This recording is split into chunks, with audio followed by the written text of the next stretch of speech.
उसने कहा ये तो करिश्मा हो गया। सारे डॉक्टर बोले ना, बोले ये बताओ तुम्हारा इलाज किसने किया, कौन सर्जन है, कौन डॉक्टर? कहा मेरा इलाज मेरी बीवी ने किया है, मेरा इलाज मेरी बीवी ने किया है। वो समझे ना इनकी बीवी MBBS होगी या MD होगी। बोले इतनी काबिल है तो ऐसा करो अपनी बीवी को हमारे हॉस्पिटल में रख दो। कहा वो नहीं आने वाली। कहा एक हफ्ते में कभी आ जाए, महीने में आ जाए, हम पेपर में दे देंगे। कहा तुम चक्कर में मत पड़ो, मेरी बीवी कोई MD या MBBS नहीं है, वो तो गरीब बच्ची है, उसने कुरान से इलाज किया। मगर इधर शौहर जब घर से निकला था तो लड़की घर के दरवाजे पे खड़े होकर दुआ कर रही थी, अल्लाह तू लाज रख लेना, मेरे शौहर को ठीक कर देना, अल्लाह तू लाज रख लेना, शौहर को ठीक कर दे। अब जब आई तो उसने नाश्ता भी नहीं किया था और रात भर बेचारी रात भर भूखी रही थी, रात भर भूखी थी उसने और सोई भी नहीं थी, खाना भी नहीं खाया था। अब परेशान, इसको बंद कर दूं, अब परेशान है, लेकिन उसे खाना याद नहीं आया, पानी याद नहीं आया। वो लड़की सीधी आई, उसे सैयदा फातिमा याद आ गई। उसने वुजू बनाया और कुरान पाक खोला। उसे पता था सैयदा फातिमा ने फरमाया अगर कोई बीवी सूरह तोहा, सूरह नूर पढ़ करके अपने शौहर के लिए दुआ करती है तो उस बीवी की शौहर के हक में दुआ ऐसी होती है जैसे फातिमा की दुआ अली के हक में हुआ कर। सुभान अल्लाह, नारे तकबीर, नारे रिसालत। लड़की बेचारी रोती जा रही है, दुआएं करती जा रही है, पढ़ती जा रही है। जब उसने पढ़ लिया कुरान खुला हुआ, खड़े होकर के दुआ कर रही है। अब जब दुआ की दिल पे लोट ले लिया, अल्लाह, रोते रोते उसे चक्कर आ गया, आंखों के नीचे अंधेरा आ गया। बेचारी 7वें 8वें महीने के हाल से थी, कुछ खा पी भी नहीं रही थी, शौहर की वजह से सूख कैसे हो गई, कांटा, कमजोर हो गई। खड़े खड़े खड़े खड़े उसे चक्कर आया, गिरी, उसका सर फट गया, बेहोश हो गई। अल्लाह, खून निकलते निकलते गले में आ गया, जम गया।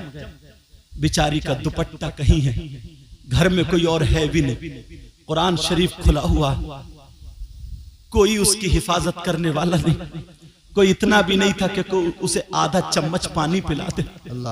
अपने शौहर के लिए दुआएं करते करते, आज की मेरी बहनें कितनी हैं जो अपने शौहर के लिए दुआएं करती, शरीफ लड़कियां भी हैं। अल्लाह, अब वो बेचारी पड़ी है, सुबह से लेकर के दोपहर तक पड़ी है, शौहर को पता नहीं है मेरे घर में क्या हाल है। बीबी परेशान, बेचारी बेहोश पड़ी है, न खाना है न पीना, दोपहर तक पड़ी रही। 3-4 बजे तक वो रिपोर्टें कराता रहा। जब नॉर्मल हो गई तो उसने सोचा, मालदार था, जितने भी जेब में पैसे थे अपनी बीबी के लिए उसने सोने का हार बनवा लिया। उसने कहा कि मैं अपनी बीबी को जाके तोहफा दूंगा, मगर क्या पता था बीबी भूखी प्यासी बेहोश पड़ी है, कुरान खुला हुआ, कोई आधा चम्मच पानी भी देने वाला नहीं है। शौहर खुशी खुशी मिठाई का डब्बा लाया, बीबी के लिए सोने का हार लाया, जितने भी पैसे थे सब उठा के चलाया और घर में कार खड़ी करके फौरन आवाज देने लगा, ओ कनीज़े फातिमा कहाँ, आओ मेरे सीने से लग जाओ, तुमने मेरी जिंदगी पलट दी है, पलट दिए फातिमा, कनीज़े फातिमा कहाँ, इधर देखा नहीं, इधर देखा नहीं। वो बेचारी गरीब लड़की बेहोश पड़ी है। सुबह से शाम तक जब कमरे में गया तो दुपट्टा लगे और वो लड़की बीबी उसकी बेहोश पड़ी है। इसने बीबी को देखा, इसका दिल कांप गया। इसने कुरान शरीफ को चूमा उठाया रखा और बीबी के सर को, उसकी गर्दन को लेकर अपनी बाहों में रखा और रो करके कहने लगा, मौला परवरदिगार, ये गरीब की बच्ची बेचारी परेशान, इसने तो किसी का कुछ दुखाया भी नहीं, कोई परेशानी नहीं। मौला परवरदिगार आलम, ऐ अल्लाह इसने कौन सी ऐसी गलती की है, इसके साथ किसने जुल्म किया है। मौला परवरदिगार आलम, ऐ अल्लाह तू रहमान और रहीम है, करीम है, ऐ अल्लाह इस पर रहम फरमा दे। कौन जालिम था ऐसा जिसने मेरी बीबी का सर फाड़ दिया।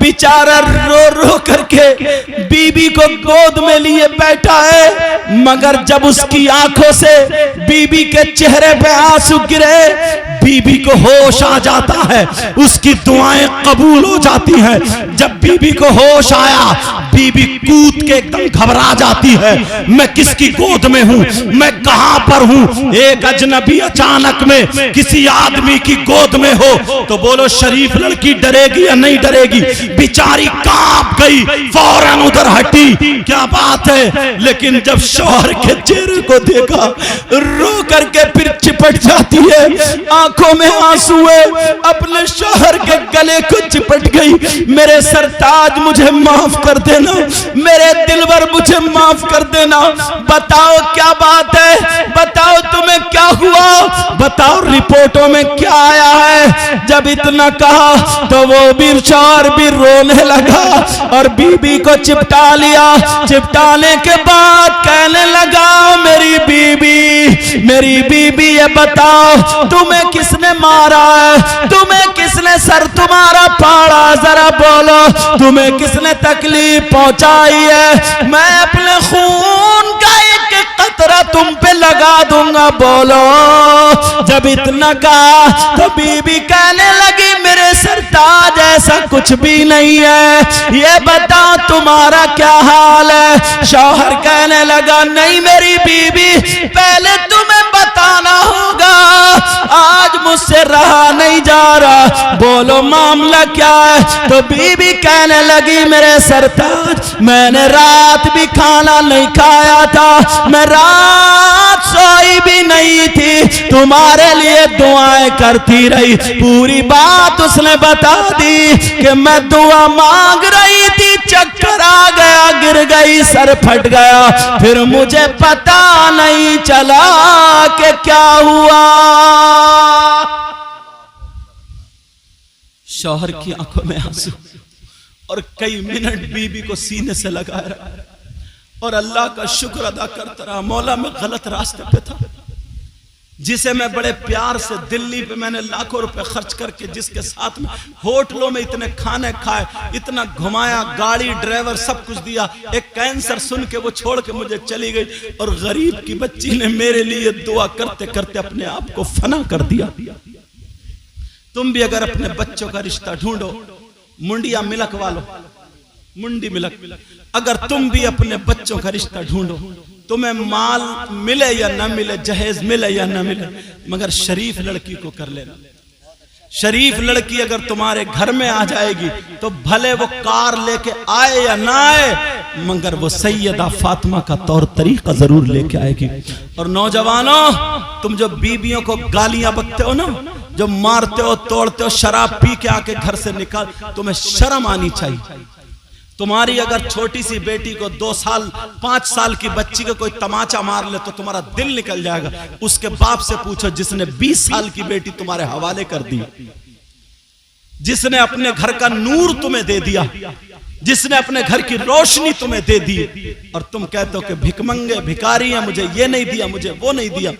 अल्लाह अल्लाह, वो लड़की कहने लगी, मेरे सरताज फिर मुझे पता नहीं चला। शौहर कहने लगा, खुश हो जाओ, तुम्हारी दुआएं कबूल हो गई, मेरा कैंसर खत्म हो गया। अल्लाह जब इतना कहा कि मेरा कैंसर खत्म हो गया, तो बीबी बोली, सच बताओ, कहीं मेरा दिल अच्छा करने के लिए तो नहीं कह रहा हो? कहा नहीं, सच में। तो बीबी ने कहा, बस 2 मिनट के लिए मुझे हाथ खोल दो, बस 2 मिनट की इजाजत चाहती हूँ। शौहर ने अपनी बाहें खोल दी, बीबी ने अपने शौहर के माथे को चूमा, अपने कपड़े संभाले और नल पे गई, वुजू बनाया, मुसल्ला बिछाया, अल्लाह की बारगाह में शुक्राने की 4 रकात नमाज अदा की। अल्लाह 4 रकात नमाज अदा की। नमाज अदा करने के बाद और फिर उसने कुल अल्लाह शरीफ जितना हो सका रो रो करके पढ़ पढ़ के अपने शौहर के ऊपर फूंका और कहे अल्लाह तेरा लाख लाख बार शुक्र है तूने मेरी जिंदगी को लौटा दिया।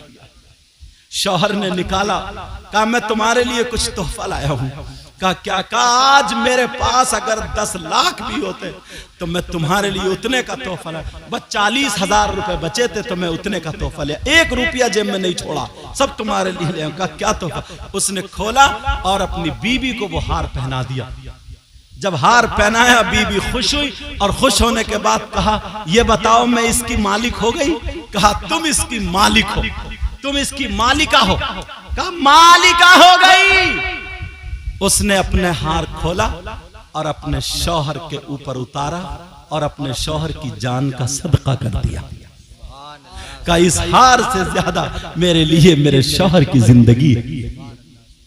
उसने गरीबों को दे दिया, मोहताजों मिस्कीनों को कहा सदका कर दो। अगर मेरी जान भी देनी पड़े तो अपने शौहर के नाम पर कुर्बान कर दूंगी।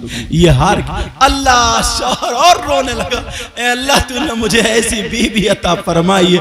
अल्लाह अल्लाह वो हार सोने का सदका अता कर दिया। फिर जब बेटा पैदा हुआ तो शौहर का पूरा ज़ेवर अता किया। ऐसे लोग भी हैं यार, ऐसे लोग भी क्या थे क्या बन गए, और मैं कहां से चला था कहां निकल गए। आला हजरत वहीं से चला था ना। असल में मेरा मामला ये नहीं है कि जो रटुआ होता है आंखें बंद करके उसी को धड़ाफड़ बोल बाल के चले जाओ। मेरा मामला ऐसा नहीं है। मेरा मामला ये, मैं लोगों को देख के तकरीर करता हूं, जैसे हालात होते वैसे ही मैं बोलता हूं। समझ में आ रही बात? आला हजरत अकेले बैठे थे, उनकी माँ ने पर्दे से देखा, कहा बेटा अहमद रजा। यही से तो बात चल रही थी। हजरत ओकाशा वाला थोड़ा रह गया, यही तो है ना, जहां जहां रह जाओ। अब अल्लाह के वास्ते मैं किसी को बद्दुआ नहीं दूंगा।